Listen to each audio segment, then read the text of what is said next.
Malapit na oh. 2,001. Tacloban City Hall guys, yung pinaka renovate ng bagong building. Nandito kami sa may Magsaysay ulit. As usual, ito yung lagi namin napupuntahan, dalawa. Hapon ulit ngayon kaya marami na mamasyal dito.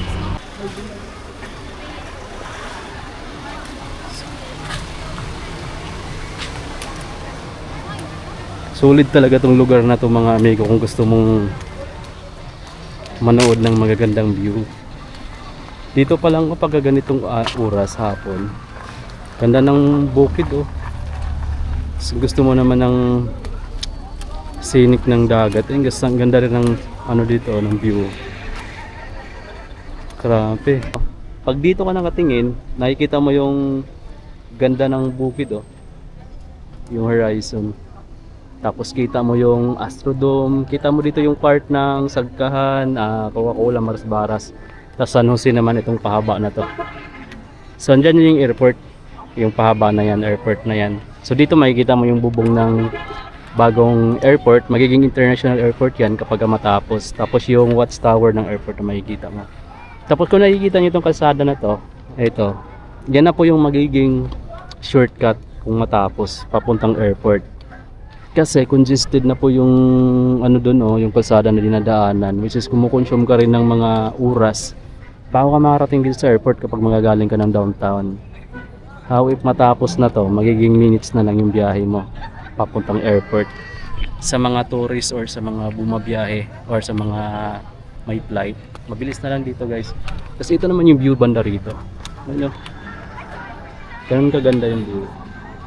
Tapos dito yung ano, amphitheater pala yung tawag dito sa lugar na ito. Kaya marami tumatambay. Parang hagdan-hagdan siya. Ayan, maraming mga nakaupo. Tapos summer na po yung part dun sa tapat. Makikita mo yung may malalim mga bukid.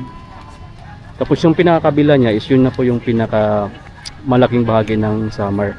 Party ng Eastern Summer na po. So medyo hindi makita, nagpa-fog. Pero yung makikita mo dito is yung mga isla lang eh, yung summer. Tapos ito, yung pinakamalapit, Basi yata ito, Basi Samar. Yan yung pinakamalapit na municipality ng Eastern Samar na malapit sa Tacloban. Tapos ganyan karaming tao paghapon ah. Diba? Tapos lilim na. Din may food park din banda doon sa dulo. Mayroon din doong resto bar na pwede kayong mag chill ng mga kabarkada mo. Sa mga nagdi-date, pwede rin yung mga amigo no. Then mayroon doon silang mga pagkain, mayroong mga inumin or kung ano yung gusto mo, mga juice. Marami dyan na may food park dyan. So may mga spang snacks. Tapos pwede ka rin dito mag-jogging oh. Actually itong ano to, itong seawall na yan. May mga nag-walking dyan, mga mega no. Tapos may mga tumatambay, may mga nag-date, mga nagpipintuhan, magbabarkada. Pero medyo mainit pa dyan, wala pa. Pero mamaya pag mga 6 PM na, yung mawala ng araw dyan, malamig na yan sa part na yan. Kasi yung hangin galing doon is papunta rito. Malamig na yan guys. Yan, may mga sasakyan, mga tambay. Yun yung maganda rito kung gusto mong manood ng ano, maglalanding na airplane or magti-take off. Ito. So yan na, ang oras natin niya na is ano na 5:30. Kung kanina walang mga estudyante na mga nakatambay dyan, ngayon puno na ng mga estudyante oh. Karamihan mga estudyante talaga, naka-uniform pa nga yung iba eh. Ganyan kasi hindi nang ganun kainit doon. Tapos yung hangin medyo malamig na kaya marami na tumambay. Dito wala pa kasi masyado, may mga init pa oh. So konti pa lang yung tumambay, pero mamaya mapupuno na rin yan dyan. Ayan yung mga tumatambay ng mga estudyante. So tambayan talaga itong lugar na to ng mga estudyante. Pag guys, uwi na kami, inabutan na kami ng gabi kakatambay dito sa may Baliuan. Tapos medyo lumamig na, uwi na kami. Ayan o. Kasi harayo uulian niya. Bainwaray na yung masakyan, magbabaktos daw ya. Lumabas na kami dito sa may Baliuan Amphitheater. At dito may mga namamasyal pa rin sa ano. Ang daming tao mga amigo, mag-alas 8 pa lang. Ayun eh, may mga nagja-jogging. Guys, ito yung pinaka-latest na magbubukas dito sa Tacloban na hotel. Under construction pa siya ngayon. Kung naalala nyo dati itong Glen Marketing, ngayon magiging ano siya, Hotel Savior. Ayun o. Under construction pa siya, no? Hindi pa siya tapos. So yan, may mga ano pa sila, may mga tarpaulin. Pero kung matapos yan, magiging ano na to dito, maliwanag na din. Bad trip lang yung pinakaharap niya kasi ganun din siya kadilim. So madilim dito yung RTR Plaza, dito maliwanag. Dapat nirenovate din to, paayusin din nila to para mas gumanda pa yung Tacloban. Kasi dati yung panahon namin, nung nag-aaral pa kami, dito kami tumatambay paggabi. Tapos itong lugar na to, sobrang ganda kasi maliwanag, tapos may mga fountain pa nga dyan. Ngayon, parang pabayaan yung park, no? Hindi na siya, hindi na siya tulad dati. Guys, Thursday pa pala ngayon mga amigo, pero ayan, no? Ang oras namin is 7:30 pa lang, pero malapit lang tumahimik yung Tacloban City, downtown. Pero doon sa pinanggalingan naming park, doon sa may Balyuan, ang dami pang tumatambay dito doon pag ganitong oras gabi. Pero dito sa ibang mga street ng downtown, patahimik na mga amigo. Siyempre yung iba, pagka ganito walang pasok kinabukasan. Yung iba nagbabar, nasa boarding house na lang, naglalaba. Yung iba naman umuwi na sa kanila. Guys, ito yung trending na na-post ko dati na ayan o, yung sidewalk. Di mo magian doon kasi may mga may mga metro ng tubig na kabalagbag, tapos may poste. Anong klaseng sidewalk yan? Maupay na konta kasi may may mga harang na nabakal ganito. Ang downside naman niya, hindi mo madaanan mismo doon dahil may harang, may poste, at the same time mayroon din siyang mga metro ng tubig. So useless, di ka rin makaadaan. Itong location na to malapit dito sa XYZ na hotel sa downtown mismo ng Tacloban, guys. Ito yata yung pinakamagandang hotel dito. Tapos parang mayroong event din lagi.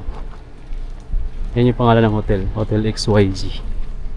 So guys, dito na kami mismo sa Mura ba to? Ito yung 5-7 nito, bagong pintura pala siya, no? Ang ganda ka pala na tingnan pag pero dati itong cinema mga amigo or sinihan, kaya ganyan yung itsura niya.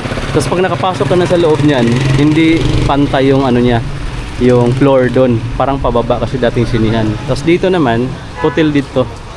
Guys, na malaking hotel din dito sa downtown, Asia Star Hotel.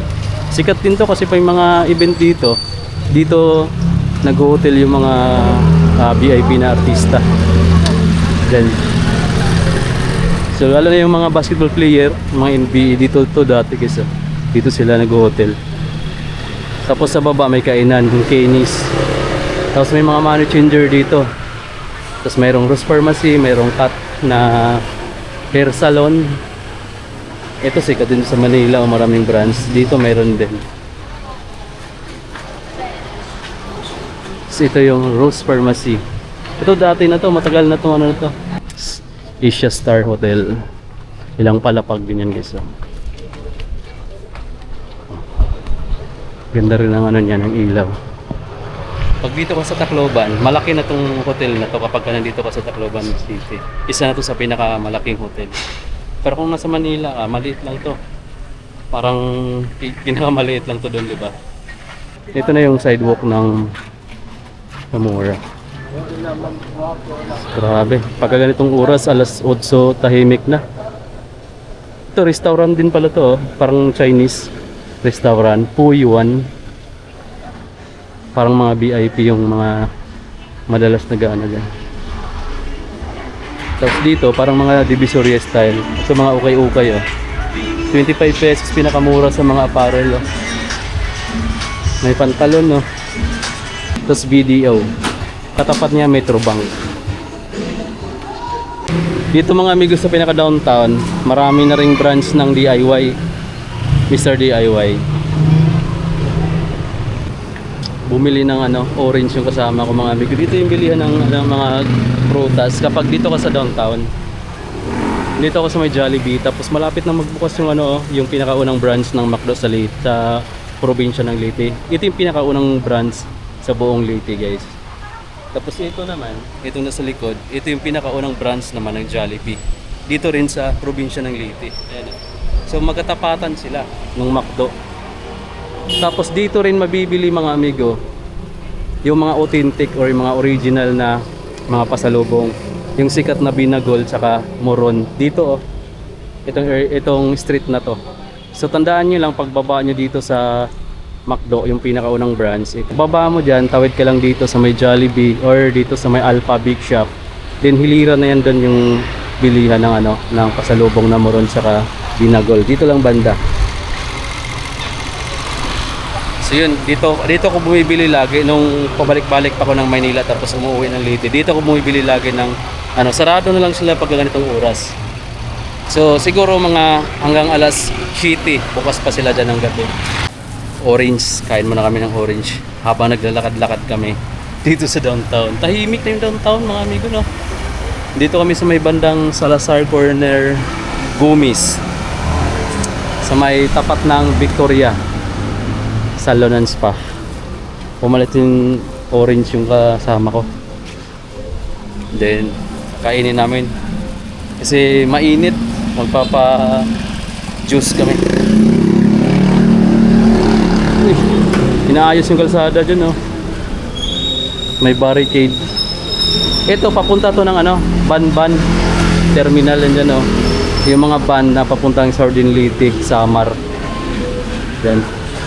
Tapos yung Sal Pineapple na restaurant dyan din banda. Ito, Sam Bistro. Sam Bistro. Parang ano, para yung restaurant din, bistro. Tapos may malawak na ukay-ukay store, oh. Pharmacy din, ito tapat. Grabe. Okay na rin yung Tacloban. Hanggang nagustuhan ko lang ito sa Tacloban, sa ibang street. Malapad yung kanyang sidewalk. Tapos ganyan na rin, oh, parang Maynila na rin, parang Caloocan style. Ginawang ganyan. Guys, nandito kami banda sa may Imelda. May Imelda. Imelda ba yun? Oh, Imelda Veteranos. May convoy dito. Hindi ko na alam kung sino itong dumaan. Yan, oh. High profile yun pagka ganyan. Pwedeng mayor, pwedeng bisita. So ganyan. Ito yung Diwo mga amigo, Divine Word University. Ito, oh. Ito. Tapos ABS-CBN station dito dati. Tapos dito rin yung mga mahalin na mga restaurant. Tapos Diwo Hospital din yun nandito, or Divine Word Hospital. Ito is paaralan to ng Diwo, ano. Ito. Ngayon bukas siya ulit. May mga estudyante ako nakita diyan. Dati sarado to, pero ngayon nagbubuo na yung mga estudyante nakakapa. Ang uniform nila is green tsaka ano, tsaka puti, tapos may iksi yung mga palda nila dito. So okay. Tapos 7-Eleven. Tapos sa mga papuntang Samar, may van din dito na ano, terminal doctors. Liceo del Verbo Divino Incorporated na siya. Tapos ito yung sikat dati na kinatambayan namin ng mga estudyante. Guys, dating sikat na video. Anong pangalan daw dati? Dama video kayan? Kare. Kare na video kayan. Ngayon, Wolf Mart na siya, guys. Daming memory dyan, no? Bilyaran sa ano, sa inuman. Video kayan dito 'yon. Ngayon, Wolf Mart na. Sarado na mga amigo, no? So ibig sabihin pag ganyan, matanda na talaga kami. Kasi nakumukupas na ngayon mga pinupuntahan namin dati, wala na ngayon. Ibig sabihin matatanda na talaga. Kasi nagbago na yung mga pinupuntahan namin dati. Ngayon iba na yung nakatinda. Ito pa guys, oh, parang iba, aesthetic din yung datingan nitong ano na to, restaurant. Yan yung design niya. Along Imelda Veteranos, papuntang Real Street corner. Ganda na. Ganda ng pwesto ng ano, ng restaurant to. Ganda ng ambience niya, oh. Para siyang ano, Para siyang, parang step by step. Tapat siya mga amigo ng GB Hotel Tacloban. Ando pala yung GB. Ito pala, Hotel Consuelo. Bago tong hotel na to mga amigo. Hotel Consuelo. Tapos unahan, GB Hotel na. Tapos, corner Real Street na rin to, Emilia Veteranos. Then, sa Macdo. Okay dito mag-hotel din, no? Kasi malapit sa kainan. Then, gilid na din na kalsada.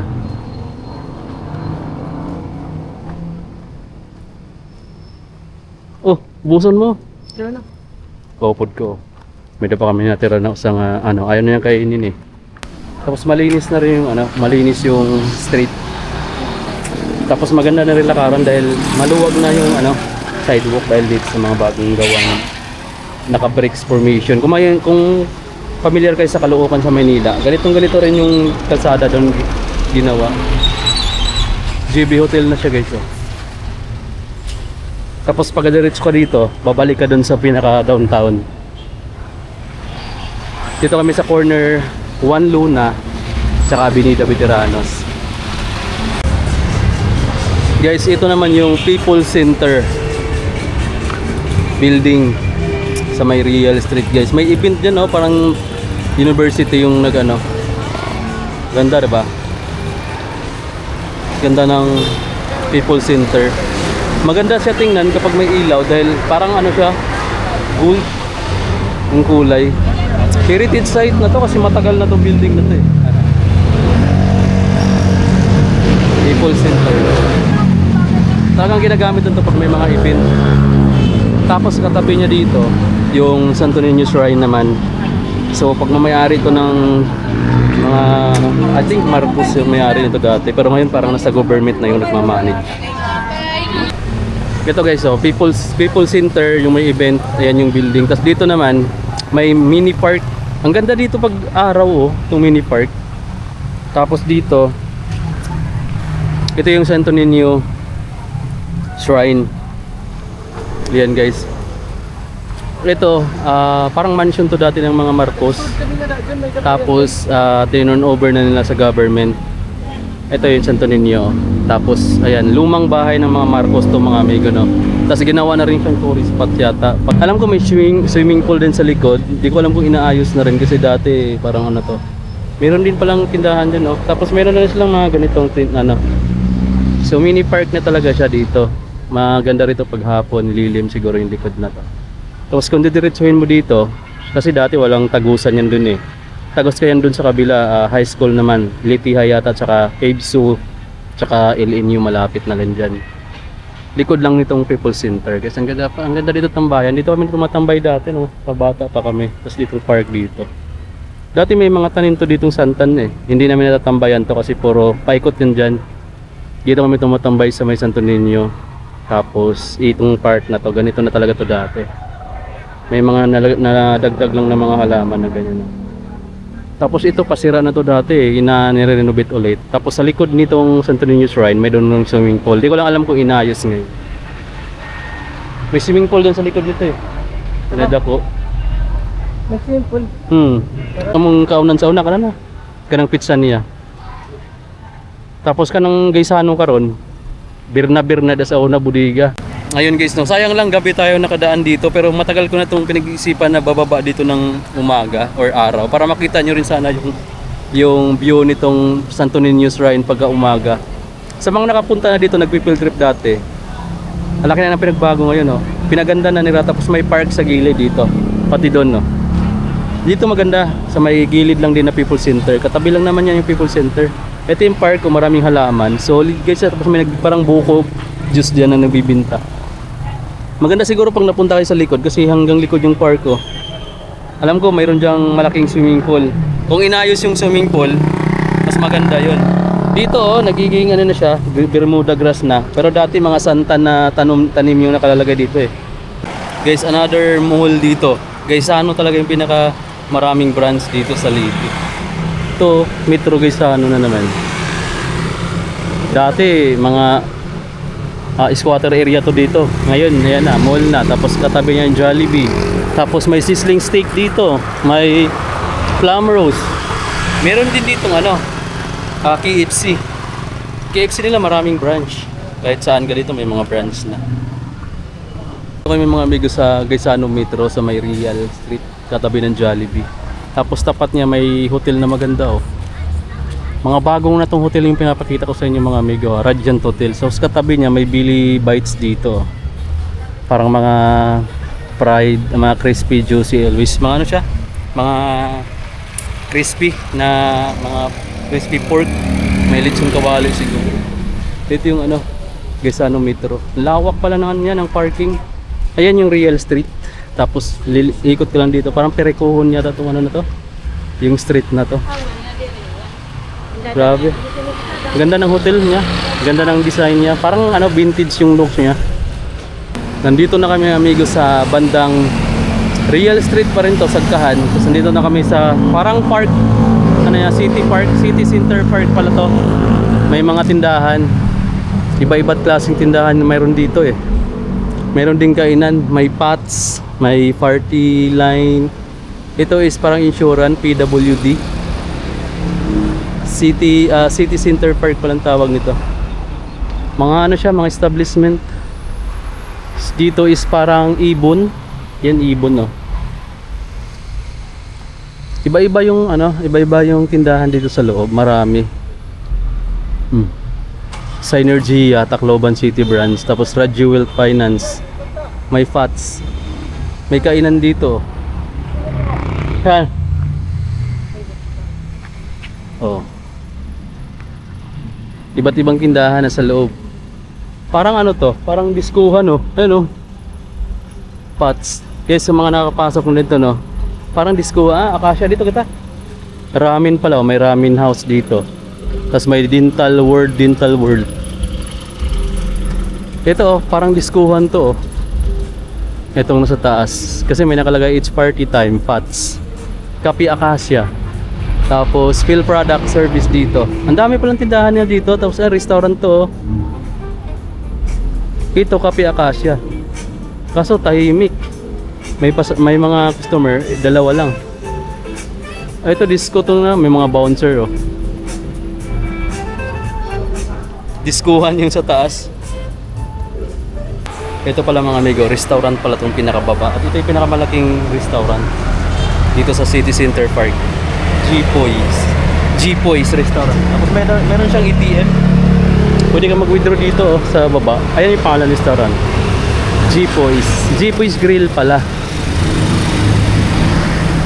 Yan. Tapos may coffee shop doon, Coffee Acacia. May disco bar sa taas. Pals. Guys, andito na kami mga amigo mula downtown. Naglalakad kami papunta rito. Nakarating kami ng Tacloban Convention Center o Astrodome. Sobrang layo na nilakaran namin mula downtown sa Tacloban Tapos street lang kami dito sa Real Street, Sagkahan. Grabe. Ito yung sikat dati na pinupuntahan ng mga estudyante, mga teenager kapag walang pasok. Diskuhan. Pero ngayon mayroon pa rin naman, hindi na natulad dati. Andyan pa rin yung mga diskuhan dati, pero may coffee shop dito. Pero hindi na talaga tulad dati na maraming tao. May resto bar pa rin dito guys. Yung pinakababa lang kasi sa taas parang mga parang mga clinic. Where else mayroon pa, tapos Resto Coffee KTV. May coffee shop man dahil. Ayan guys yung Astrodome, Tacloban Astrodome kapag kagabi. Sa baba bukas yung mga resto bar or mga coffee shop. Then meron ding restaurant dyan. Ayan Tapos dito, ito yung pinaka nila, tatak. I love Tacloban. I love Tacloban. Ayan Tapos meron ditong mga nagpa-picture. I love Tacloban. Ayan yung mga nagpipicture. So pag pumasok ka, kung ano yung entrance, dito ka rin lalabas kasi sarado yung kabilang side. Bye bye Astrodome. Ngayon maglalakad kami dito. Dapat dito kami magko-coffee or mag-milk tea. Pero sarado yung milk tea yan. Bukas lang yung bar nila. Tapos pag ito, didiretsuhin namin to, papunta na kami ng Coca-Cola. Then kung didiretsuhin mo naman, is makakarating ka dun sa may ano, sa may Robinsons na naman. Pero may coffee shop dito malapit. Guys, galing na kami dun, oh. Andun yung Astrodome, pinanggalingan namin kanina. Tapos ito mo yung mini park. Itong tinambayan namin. Tapos mayroon ditong coffee shop na napakaganda. Ayan, oh. Diba? Ito yung coffee shop. Tapos sa labas niya may mga table diyan. Actually hindi lang coffee yung tinitinda nila, dahil nilang mga milk tea. Meron din silang mga alak, ayun oh. Tapos dagat na to. So 'di ba napakaganda ng location. Paghapon maganda diyan kasi kita mo pa yung lugar na yun oh, sa tapat. Which is yun din yung pinakita ko kanina doon sa downtown, yung San Jose Airport. Mas malapit dito yung airport kit tingnan kumpara doon sa downtown. Pagkagabi ganyan sa karami o puno yung mga table nila sa labas. Pwede ka mag-order ng milk tea, pwede ka rin dyan mag-order ng mga inumin. Tapos ito siya yung park. Tapos katapat niya Jerry's Grill, yung bagong bukas din. Tapos may mga hotel dito. Tapos Napolcom na office at nandun. Ito yung part na ano, doon pala sa nagtatanong sa akin diyan no, may nagko-comment sa akin dito kung ano yung pinakamalapit na hotel dito sa Astrodome. Ito na yung mga hotel na malapit dito mga amigo no. Budget hotel dito part. Tapos meron ding hotel dito, Hotel de Pidisbad to. Basta may hotel dito na mas maganda kumpara sa budget hotel. Actually, 3 or 4 na hotel yung malapit dito. Ano lang, walking distance lang. Tapos pagbaba mo, may kunting park dito na pwede tambayan na napakaganda rin paghapon. Tapos tabing dagat. Tapos kung gusto mo namang mag-relax, ayan, mag-coffee. Dito ka oh. Ganda, parang ano lang siya, parang nasa playground ka lang, parang nasa park ka lang din nagko-coffee. Kaya maraming tao dito pumupunta. Ito yung sinabi kong malapit na hotel na maganda rin dito. Hotel de Pidis.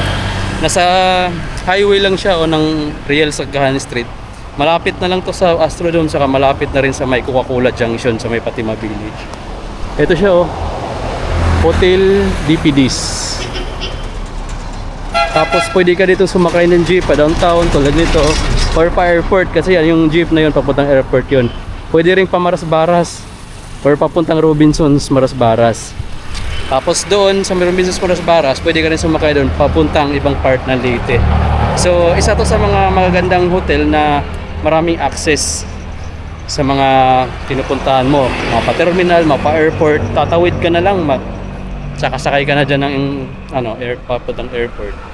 Or di kaya mag-book ka na lang dito ng mga taxi hatid ng airport kasi siguro nasa mga 20 to 30 minutes na lang biyahin. Tapos kung hindi ma-traffic baka mas maaga pa. O di ba?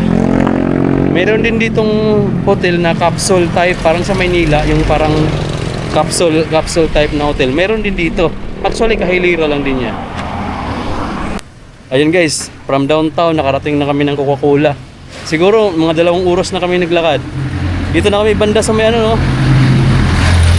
ECLC College. So may Coca-Cola na to mga amigo, katabi na niya yung yung 3 in-can Royal Sprite sa Coke. Ayan Coca-Cola na. Pakalakad namin. Ayan yung ECLC, ito yung Coca-Cola refilling station niya to.